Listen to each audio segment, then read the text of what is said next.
Hello hello साथीहरू नमस्कार। मङ्सिरमा सुत्केरी हुने मामुहरूले सुत्केरी मसला बनाएर खानुभयो कि नै कमेन्ट गर्नुहोला। मैले चाहिँ सुत्केरी मसला बनाएर खाएँ साथीहरू हैन।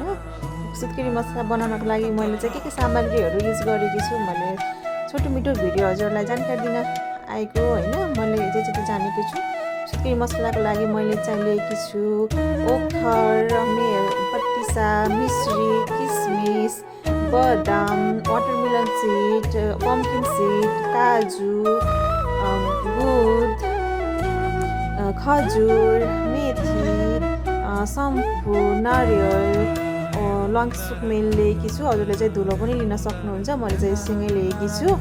अनि यो र यो ज्वानो, अनि त्यसपछि लिएकी छु मैले मखाना र यसलाई गर्नको लागि मैले लिएकी छु 2 किलो घिउ लिएकी छु साथीहरू। मैले चाहिँ किनकि मैले धेरै क्वान्टिटीमा बनाउँदैछु। हजुरले कति क्वान्टिटीमा बनाउँदै हुनुहुन्छ मेजरमेन्ट गरेर पनि गराउन सक्नुहुन्छ। मैले चाहिँ र्यान्डमली आफ्नो तरिकाले बनाउँदैछु साथीहरू।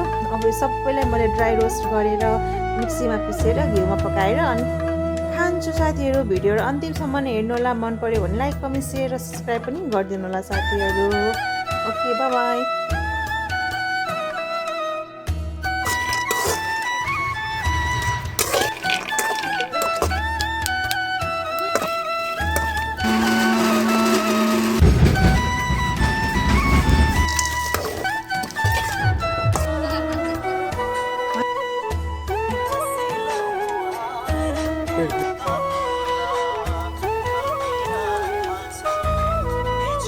कालो बदाम